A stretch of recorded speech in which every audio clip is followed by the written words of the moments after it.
Nabuo ang isang masamang organisasyon na kilala bilang Red Ribbon Army na pinamumunuan ni Commander Red. Gayunpaman, mag-isa iyong tinalo ng batang si Son Goku pero nakatakas ang kanilang magaling na siyentipiko na si Dr. Gero na siyang responsable sa paglikha ng mga espesyal na sandata na tinatawag na android. Si Magenta naman na anak ni Commander Red ay gumugol ng panahon sa pagpaplano ng pagbabalik ng organisasyon. Gamit ang napakalaking pondo mula sa kanyang front company na Red Pharmaceuticals ay tahimik niyang hinintay ang muling pagbangon ng hukbo.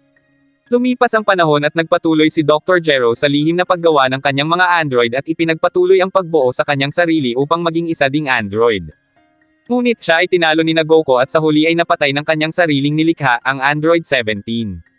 Hindi nagtagal ay hinarap ni Goku at ng kanyang mga kasama si Cell, at bagamat nahirapan ay natalo pa rin naman nila ito. Halos mawala ng pag-asa si Magenta sa muling pagbuhay ng organisasyon matapos ang mga pagkatalo pero swerte niyang natuklasan ang mas magaling na apo ni Dr. Gero na si Dr. Hido. Dahil sa henyong si Hido, muling sumiklab ang matinding paghahangad ni Magenta ng paghihiganti. Habang binabaybay ni Carmine ang daan papunta sa Red Ribbon Compound, hindi nito napapansin na sinusundan siya ng cyborg agent ni Dr. Hido na si Hachimaru. Pagkarating sa opisina ay agad na ipinakita ni Carmine kay Magenta ang isang video presentation tungkol sa pinagmulang pamilya ni Dr. Hido. Punsong anak ni Nabomi at Dr. Gero ang ama ni Hido pero elementary pa lang si Hido ay namatay na ang parehong magulang nito dahil sa isang aksidente. Sa pagiging sobrang talino ay nakuha ni Hido ang kanyang doktorado sa edad lamang na 14. Bagaman isang henyo, hindi makapagtrabaho si Dr. Hido sa laboratorio dahil sa mga kontrobersyal na eksperimento, kabilang na ang pagkuha ng 3 bangkay sa morgue upang gawing payak na android. Pagkatapos ay pinagtrabaho niya ang mga iyon sa isang convenience store upang magkaroon siya ng pera na kailangan niya para sa pag-eeksperimento. Iyon ang isang krimen na nagdala kay Hido sa bilangguan. Gayunpaman, nagdesisyon si Magenta na salubungin ang doktor sa paglaya nito sapagkat kailangan nila ang kakayahan ng doktor upang muling buhayin ang Red Ribbon Army. Makalipas ang 3 buwan, nakalaya na si Dr. Hido mula sa kulungan at nakasuot pa ito ng animoy pang superhero na damit. Habang naglalakad ay kinausap ito ni Magenta upang anyayahan na sumama sa kanya. Magpapakilala pa lang sana si Magenta pero inunahan na ito ni Dr. Hido sa pamamagitan ng pagtatanong kung ito ba ang presidente ng Red Pharmaceuticals. Nagtaka si Magenta kung paano siya nakilala yun kaya ibinunyag ni Dr. Hido na alam na niya kung sino ang dalawa at dahil ginamit niya ang kanyang cyborg agent upang sundan ang mga ito simula nang unang pumunta si Carmine sa kulungan. Tinawag ni Dr. Hido si Hachimaru at ipinakita ang paraan kung paano niya minanmanan ang dalawa bagay na labis na hinangaan ni Magenta. Hindi na pinatagal pa ni Magenta at nagmungkahi na ito na magtrabaho si Dr. Hido para sa kanila, ngunit mapapansin na napaisip ang doktor. Para mas makapag-usap ay inalok ni Magenta ang doktor ng paborito nitong inumin kaya agad naman nga iyong sumakay sa sasakyan. Doon nila pinag-usapan ang tungkol sa iniaalok ni Magenta, ngunit nag-atubili ang doktor dahil alam niyang ang Red Pharmaceuticals ay lihim na konektado sa Red Ribbon Army, isang organisasyong kaugnay ng kanyang lolo, bagay na kinamuhian ng kanyang mga magulang. Bilang isang tagahanga ng mga superhero, sinabi ni Dr. Hido na kung ang Red Ribbon Army ay patuloy pa ring naglalayo ng dominasyon sa mundo tulad ng dati, ibig sabihin ay sila ang likas na kaaway ng mga superhero. Dahil doon ay pinabulaanan ni Magenta ang iniisip ng doktor nang sa gayon ay mas makumbinsi niya ito. Naisip din niya na taasan pa ang halaga ng ibabayad niya dito, ngunit tumanggi pa rin ang doktor kaya tinakot na ito ni Carmine gamit ang baril. Gayunpaman, hindi yun inintindi ni Dr. Hido bagkus ipinakita pa niya na nagturok siya ng espesyal na gamot para hindi siya tablan ng kahit ano, at isa pa ay nakamamatay umano ang tinek na may laso ni Hachimaru. Natakot si Carmine sa bubuyog kaya nataranta ito sa pagmamaneho, at habang umiikot-ikot ang sasakyan nila ay doon na sinabi ni Dr. Hido na kaya lang siya papayag ay dahil gusto niya ang ideya ng pagkakaroon ng malaking budget para makagawa ng pinakamahusay na mga android sa kasaysayan. Nilinaw din ito na wala siyang interes sa ambisyon ni Magenta pero inalam niya kung sino ang pinakamalaking kaaway na naiisip ni Magenta. Ang grupo na tumalo kay Cell ang sinabi nito, isang kakilakilabot na lihim na samahan kung saan ang tunay na leader ay si Bulma ng Capsule Corporation. Iyon umano ang nagsisilbing punong himpilan ng isang koleksyon ng mga alien na naglalayo ng dominasyon sa mundo. Hindi makapaniwala si Dr. Hido kaya ipinakita rito ni Magenta ang video ng pagpatay ni Future Trunks kay Frieza, at pagkatapos ay ipinahayag na si Cell, na isa rin sa mga obra maestra ni Dr. Gero ay ipinadala upang labanan ang Capsule Corporation at ang plano ng mga iyon na ipunan ang yaman ng mundo para sa kanilang sarili, sa tulong ng kanilang lihim na samahan ng mga alien. Ngunit sa kasamaang palad ay namatay si Cell sa pagsubok na iyon, at maging sina Android 17 at 18 ay tumiwalag at tumalikod sa kanilang lumikha at sumanib sa kalaban. Kasama rin sa organisasyon ang kinatatakutang si Bu at ang dakilang hari ng mga demonyo na si Piccolo. Ngayong naisip na ni Dr. Hido kung gaano kahirap talunin ang mga kalaban ay pumayag na ito na tumulong at mag-ambag ng kanyang mga pananaliksik sa paggawa ng pinakamataas na android superhero. Makalipas ang 6 na buwan ay makikitang tinuturoan ni Piccolo ang 3 taong gulang na si Pan sa kagubatan malapit sa kanyang tirahan. Nais ni Pan na matutong lumipad ngunit hindi pa niya ito magawa kaya sinabi ni Piccolo na huwag itong mag-alala dahil darating din iyon sa kanya sa tamang panahon at isa pa ay bata pa naman ito. Dahil doon ay umupo muna si Pan at saka itinanong kay Piccolo kung totoo ba na maaaring mas malakas daw ang kanyang ama kaysa sa lolo niyang si Goku dahil hindi pa naman niya nakitang nakipaglaban ang kanyang ama na si Gohan. Sumagot si Piccolo na maaaring totoo pero hindi siya sigurado tungkol kay Gohan sa ngayon. Pagkatapos ay tumayo na si Piccolo at pinabalik na si Pan sa kindergarten at siya naman ay umuwi na sa kanyang bahay. Maya-maya pa habang nagmemeditasyon ay nakatanggap si Piccolo ng tawag mula kay Videl upang makiusap na siya na lang ang sumando kay Pan pagkatapos ng kindergarten, dahil abala umano ito sa paghahanda ng kanyang martial arts school para sa isang tunggalian, at si Gohan naman ay abala umano sa pagsusulat ng research. Wala nang ibang nagawa si Piccolo kundi pumayag pero bago sumando ay pumunta muna siya sa bahay nila Gohan para pagsabihan ito. Ngunit sa halip ay ipinaliwanag sa kanya ni Gohan ang tungkol sa ginagawa nitong research pero hindi interesado si Piccolo. Tinanong niya si Gohan kung mas mahalaga ba ang research kesa sa pamilya, at hinimok niya ito na mag-ensayo para kung sakaling magkaroon muli ng kalaban. Gayunpaman, sumagot si Gohan at sinabi na magiging maayos naman dahil nariyan ang ama niyang si Goku at si Vegeta. Dahil doon ay nainis si Piccolo kaya sinampulan niya si Gohan ng isang malupit na suntok na agad namang sinalag yun, ngunit nagdagdag si Piccolo ng isa pang malupit na suntok sa tiyan na siyang nagpaupo dito. Pagkatapos ay binago ni Piccolo ang damit ni Gohan at ginawang katulad ng sa kanya na may mabigat na kapa, kaya sinabi nito na mahihirapan siyang magtrabaho kung ganon. Gayunpaman, pinayuhan ito ni Piccolo na huwag tanggalin ang kasuotan at saka umalis para sunduin si Pan. Pagka-uwi ni Piccolo sa kanyang bahay ay nagsimula na ulit siyang magmeditasyon nang bigla siyang inatake ni Gamma 2 pero napigilan niya iyon. Napansin ni Piccolo na isang robot si Gamma at nakita rin niya ang logo ng Red Ribbon kaya itinanong niya kung sino ang bumuo dito. Gayunpaman, isinikreto ni Gamma ang kanyang pagkakakilanlan at sinabi kay Piccolo na ipinadala siya roon upang pasunurin ito, ngunit ngayon ay nagdesisyon siyang patayin na lamang ito. Hindi ito inatrasan ni Piccolo kaya agad na nagsimula ang labanan at kalaunan ay ginamit ni Gamma ang kanyang armas upang muling atakihin si Piccolo. Pagkatapos ng malakas na pagsabog ay hindi na na-detect ni Gamma ang katawan ni Piccolo kaya umalis na ito sa pag-aakalang sumabog na iyon. Ang hindi niya alam ay naiwasan ni Piccolo ang kanyang pag-atake at habang pabalik na siya sa base ng Red Ribbon ay sinundan siya nito. Nagtaka si Piccolo kung ano ang lugar na iyon kaya gumawa ito ng paraan upang makapasok doon sa pamamagitan ng pagpaslang sa isang gwardya at kinuha niya ang uniforme nito para makapagpanggap at magpatuloy sa kanyang misyon. Pagkapasok ni Piccolo sa lugar ay agad niyang sinundan ang iba pang mga bantay kaya nakarating siya sa isang control room kung saan nagkakaroon ng pagpupulong sina Magenta, Carmine, Dr. Hido, at ang dalawang Gamma. Pinuri ni Dr. Hido si Gamma 2 kaya nagpasalamat ito pero pinagsabihan ni Gamma 1 si Gamma 2 dahil hindi nito kinumpirma ang katawan ni Piccolo at ipinakita sa pamamagitan ng kuha ng kamera na nakatakas iyon. Dahil doon ay nagalit si Magenta at sinabi na kung magbubunyag ng pagkakamaling iyon ang kanilang pagkakakilanlan ay kailangan nilang bilisan ang kanilang mga plano. Ngunit nagmatigas si Dr. Hido at sinabing walang dapat ipag-alala ngayong napatunayan na niya ang lakas ng mga Gamma, at kapag naalis na umano nila si Bulma at ang lakas ng masamang lihim na samahan yon ay hindi na magbibigay ng anumang paglaban ang mga hukbo at pulis na nagsisilbing mga alagad ng mga iyon. Gayunpaman, nagtanong si Magenta kung kailan matatapos si Cellmax pero sinabi ng doktor na matatagalan pa sapagkat nag-aalangan pa rin siyang buhayin iyon dahil hindi pa tapos ang control system yun kaya maaaring mawala iyon sa kontrol at sirain ang mundo na planong pamunuan ni Magenta. Muli ay itinoon ni Dr. Hido sa mga Gamma ang pagharap sa mga mapanganib na kalaban habang hinihintay nila na matapos si Cellmax. Dahil sa mga narinig ay agad na lumabas si Piccolo upang tumawag kay Bulma. Tinanong niya kung naroon sina Goku at Vegeta, ngunit sinabi ni Bulma na nag-insayo ang mga iyon kasama si Beerus. Dahil doon ay humiling si Piccolo kay Bulma na kontakin si Whis para sabihin na bumalik agad ang mga iyon dahil pakiramdam niya ay may masamang mangyayari. Habang hinihintay ang sagot ay umalis muna si Piccolo upang kumuha ng mga Senzu Beans. Sa planeta ni Beerus makikitang naghaharap sina Broly at Goku sa isang training match. Pero nang magsimulang magpakawala si Broly ay pinahinto ito ni Goku at sinabi na magpahinga at huwag magpatalo sa galit dahil baka magwala ito. Si Vegeta naman ay makikitang nagme-meditate kaya ito ang sunod na pinuna ni Goku. Gayunpaman, ipinaliwanag ni Vegeta kay Goku na iyon ay isa ring uri ng pagsasanay, gaya ni Jiren na kahit nasa kalagitnaan ng labanan ay nananatiling relax ang katawan at espiritu dahil sa mental training. Pinapalakpakan ni Whis si Vegeta dahil napansin nito ang sitwasyon, at nagmungkahi ito ng isang training match sa pagitan ng tatlo. Ngunit tumanggi si Vegeta nang malaman na kasali si Broly, dahil magkakaproblema umano silang lahat dahil nagiging mabagsik iyon. Naiisip ni Whis na tama si Vegeta kaya sinabi nito na ang dalawa na lang ni Goku ang mag-sparring. Maya-maya pa ay nagising si Beerus mula sa 4 na buwang pagkakatulog, at laking gulat nito nang metoklasang nakatira na sa kanyang planeta sina Lemou, Chele, at Broly.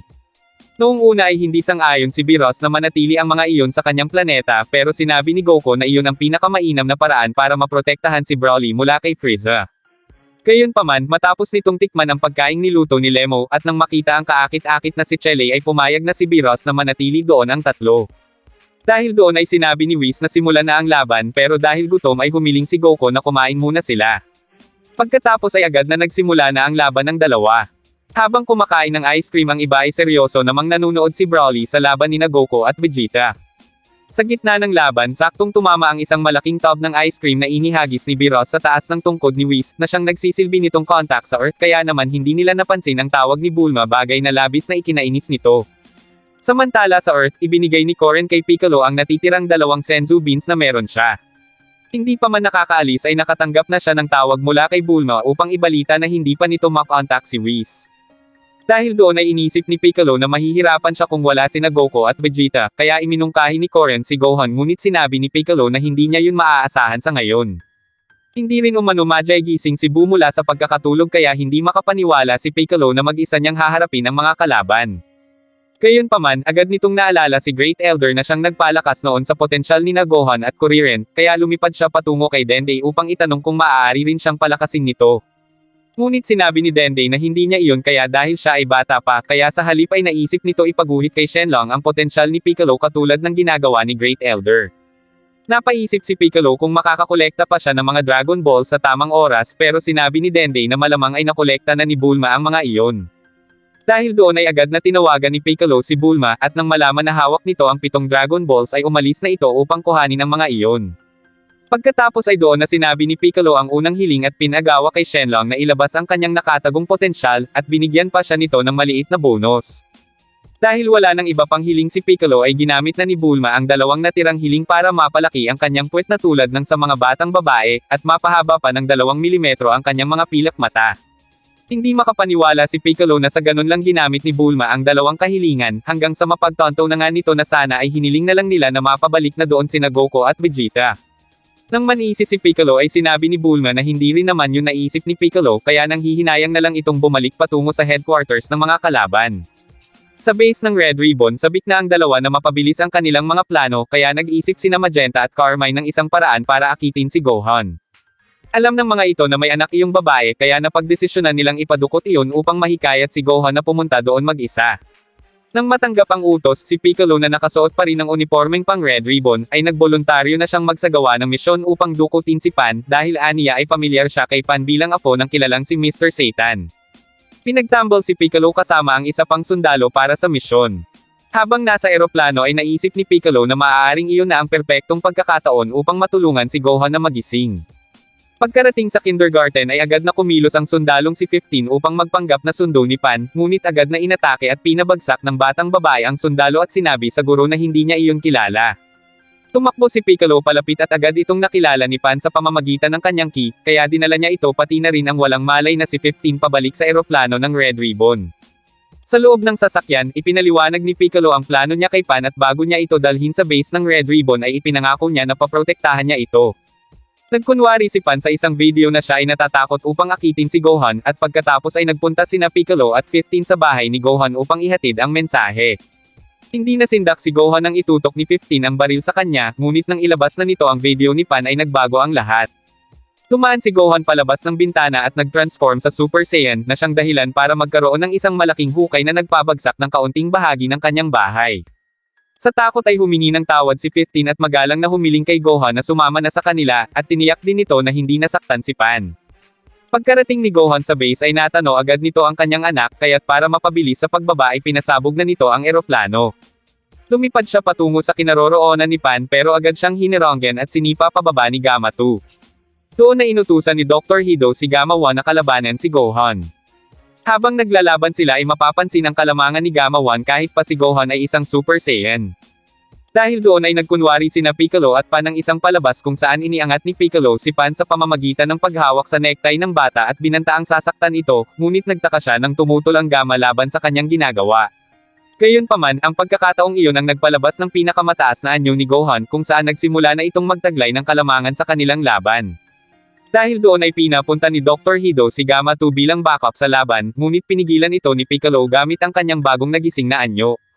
Doon napagtanto ni Gamma 2 na nakaligtas pala talaga si Piccolo kaya muling nagharap ang mga ito pero mabilis itong nasuntok ni Piccolo dahilan para mahulog ang bahagi ng gusali. Habang tumatagal ang kanilang laban ay mapapansin na bahagya ng napapabagsak ni Gamma 2 si Piccolo, hanggang sa magawa niya iyong paikutan at ihagis sa ere at saka sinuntok pa ilalim. Gayunpaman, habang nahuhulog si Piccolo ay naalala nito ang sinabi ni Shenlong tungkol sa ibinigay nitong bonus sa kanya. Dahil doon ay isang hugis bilog na kulay kahel ang lumitaw sa likod ni Piccolo. Sumiklab iyon at maging ang kanyang balat ay naging kulay kahel din at naging mas malaki ang katawan niya. Sa kanyang mas malakas na anyo, hindi na siya tinatabla ng mga suntok kaya napabagsak niya si Gamma 2 gamit ang isang suntok lamang. Hindi makapaniwala si Hido sa nangyari, habang nagpanik naman si Magenta kaya ipinag-utos nito na polanan ng bala si Piccolo, ngunit hindi naman ito tinatablan kaya umatras na si Magenta. Habang tumatakbo ay nadaanan nila si Pan na nakikipaglaban sa mga sundalo ng Red Ribbon. Nagpatuloy si Magenta sa pagtakas habang nagpaulan naman si Carmine ng bala bagay na pinigilan naman ni Gamma 2 dahil napagtanto nito na sina Carmine ang kalaban kaya't itinigil na rin nila ang pakikipaglaban kina Gohan at Piccolo. Napatumba ni Pan si Carmine sa pamamagitan ng pagsipa sa mukha nito habang si Magenta naman ay natataranta sa control room upang mai-activate si Cellmax. Agad na sumunod si Dr. Hido para pigilan si Magenta, ngunit sa halip ay nagharap ang mga ito matapos ipakita ang totoo nilang mga anyo. Gayunpaman, ginamit ni Hido si Hachimaru upang lasunin si Magenta.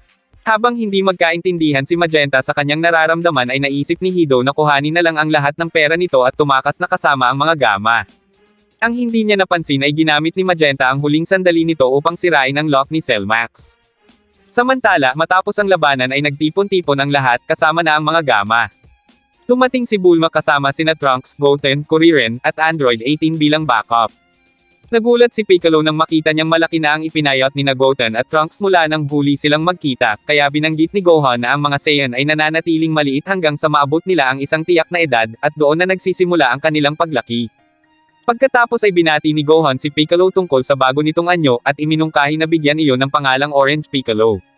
Sa loob naman ng base ay wala nang nagawa pa si Dr. Hido dahil sa pagkasira ng control panel kaya tuluyan nang nakalabas si Cellmax. Agad na tumakas ang doktor upang ibalita sa mga Gamma na na-activate na si Cellmax, at kasunod yun ay ang paglitaw nito sa likod ni Hido. Nagdilim ang kalangitan dahil sa pagwawala ni Cellmax kaya nagdesisyon ang mga Gamma na harapin iyon. Sinabi ni Piccolo na susugod din sila kaya inihagis nito kay Gohan ang isang Senzu Beans, ngunit dahil nawawala ang salamin ni Gohan ay hindi niya iyon nasalo at tuluyan na lang nahulog sa malalim na gitek ng lupa. Dahil doon ay nagpatuloy na lang din sila kaya ipinaubaya muna ni Gohan kay Bulma ang anak na si Pan. Ang lahat ay sumugod maliban kay Kuririn na nanatili sa likod kasama si Pan at Bulma. Hindi makapaniwala si Gohan sa taglay na lakas ni Cellmax, ngunit ibinunyag ng mga Gamma na kailangan nilang puntiryahin ang tuktok ng ulo niyon dahil naroon ang kahinaan nito. Gayunpaman, sinabi ni Gamma 2 na para maisakatuparan ang pagpatay kay Cellmax ay kailangang handa ring magbuwis ng buhay ang pupuntirya sa kahinaan nito sapagkat oras na tamaan ang tuktok niyon ay magkakaroon ng malakas na pagsabog. Ipinagpatuloy nila ang pakikipaglaban, ngunit walang sino man ang nakakagawa ng malaking progreso dahil sa liksi ng kilos nito. Maging ang malakas na pagpapasabog ni Piccolo na direktang itinapat sa mahinang bahagi ay hindi tumaalab, kaya sinubukan ni Goten at Trunks na magsanib puwersa. Ngunit nagkamali sila at sa halip ay lumabas ang matabang bersyon ng Gotenks kaya sinubukan na lang nilang mag-Super Saiyan pero nabigo pa rin sila. Gayunpaman, sumugod pa rin sila at matapos mapatalsik at pagpasa-pasan ay bumagsak sila kay Cellmax, sakto sa tuktok niyong dahilan para magkaroon ng bitak ang ulo ng android. Dahil doon ay pinlano ni Gamma 2 na isakripisyo ang kanyang sarili upang talunin si Cellmax, kaya pinayuhan nito ang lahat ng naroon na tumakbo na palayo oras na umatake siya, at ipinag-utos nito kay Gamma 1 na iligtas si Dr. Hido. Agad na kinolekta ni Gamma 2 ang lahat ng kanyang enerhiya mula sa itaas at itinulak ang sarili patungo kay Cellmax. Sa tulong ng iba pang miyembro ng koponan, naipwesto nila si Cellmax para matamaan ng pasugod na si Gamma 2, ngunit naharang siya ni Cellmax sa huling segundo, at tanging ang braso lang nito ang natanggal. Dahil sa galit ay tinangka ni Cellmax na tapakan ang walang malay na katawan ni Gamma 2, kaya naman agad itong pinigilan ni Piccolo sa pamamagitan ng paghawak sa paa ni Cellmax. Kinuha ni Gamma 1 ang katawan ni Gamma 2, at pagkatapos ay dumating si Kuririn upang ipaalala kay Piccolo ang teknik ng pagiging giant nito noon sa Tenkaichi Budokai. Hindi nagtagal ay naging higanti nga si Piccolo ngunit nahirapan pa rin ito laban kay Cellmax, kaya ipinagkatiwala niya na ang kanyang pag-asa kay Gohan.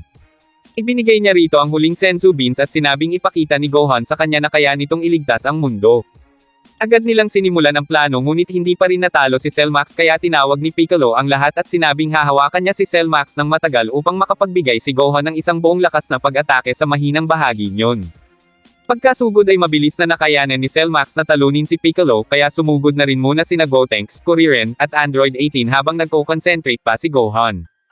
Gayunpaman, mabilis din ang mga itong napatalsik ni Cellmax, at nang makitang halos hindi na kayanin ni Piccolo ang mga pag-atake ay doon na nagising si Gohan. Naabot nito ang isang bagong anyo na higit pa sa kanyang ultimate form na may puting buhok at pulang mga mata. Nang atakihin siya ni Cellmax ay madali niyang tinabla ang atake nito at ibinalik iyon ng 3 beses pang mas malakas na siyang nagpatalsik dito. Gayunpaman, bumangon ito at nag-ipon ng isang napakalaking bola ng enerhiya. Habang nagaganap iyon ay nakabangon muli si Piccolo at ipinulupot ang kanyang braso kay Cellmax, at saka tinawag si Gohan. Maya-maya pa ay inihagis ni Cellmax ang kanyang naipong enerhiya, habang umatake naman si Gohan gamit ang Makangko Supo, na siyang direktang tumama sa ulo ni Cellmax. Bumagsak ito sa lupa at bago pa man sumabog ay tumakas na ang grupo palayo sa lugar upang makaiwas sa pinsala. Pagkatapos ng laban, tumakbo si Pan papunta kina Gohan at Piccolo na nagbalik na sa kanilang normal na anyo. Niyakap ni Gohan si Pan at habang nagsasaya ang mag-ama ay binati ni Piccolo ang mga Gamma na tumulong sa kanila. Sumang-ayon si Gohan at binanggit na kahit naroon pa ang kanyang ama at si Vegeta, malamang ay hindi nila kayang talunin si Cellmax. Sinabi ni Piccolo na yun din nga ang dahilan kung bakit mahalaga na laging handa si Gohan. Humingi naman ito ng paumanhin at sinabi na palihim naman niyang inaral ang Makangko Supo, bagay na binati ni Piccolo. Samantala, unti-unti nang naglaho ang katawan ni Gamma 2 habang pinapanood ito ni Dr. Hido at ni Gamma 1. Sinabi ni Piccolo na sa huli, si Gamma 2 ay talagang naging isang superhero. Wala namang ibang naramdaman si Dr. Hido kundi ang pagsisisi sa kanyang mga nagawa, dahil si Gamma 2 ang naging kabayaran ng mga iyon, kaya naisip nito na sumuko na lang sa mga pulis. Ngunit pinigilan ito ng grupo at sinabing isipin na lang nila na hindi iyon nangyari dahil hindi naman masamang tao si Hido. Dahil doon ay inalok ito ni Bulma na magtrabaho sa Capsule Corporation dahil maaari umanong magamit ang katas ng balat ni Dr. Hido sa mga pananaliksik ukol sa kosmetiko. Nagkasundo ang mga ito, bagay na labis na ipinagpasalamat nina Dr. Hido at Gamma 1. Sa pagtatapos ng lahat, masayang ipinakita ni Pan na natuto na siyang lumipad kaya sinabi ni Piccolo na bukas din ay magsisimula na sila sa panibagong pagsasanay. Sa planeta ni Biros, parehong bakas ang pagod kina Vegeta at Goku mula sa kanilang laban hanggang sa puntong halos hindi na sila makagalaw. Isang mahinang suntok ang ibinato ni Vegeta kay Goku, na sa wakas ay siyang nagpatambe dito. Masayang isinigaw ni Vegeta na sa wakas ay nanalo siya. Sa tagal ng laban ay nakatulog na si Biros, habang si Chele naman ay masaya dahil ang matamlay na laban ay sa wakas natapos na, kabaligtaran kina Lemo at Broly na parehong napaiyak sa nasaksihang labanan. Pagka tayo naman ni Whis ay saka pa lang nito napansin ang tawag ni Bulma, pero dahil huli na ay hindi na sinabi ni Bulma ang dahilan kaya naiwang nag-iisip si Whis kung ano kaya ang sasabihin sana ni Bulma.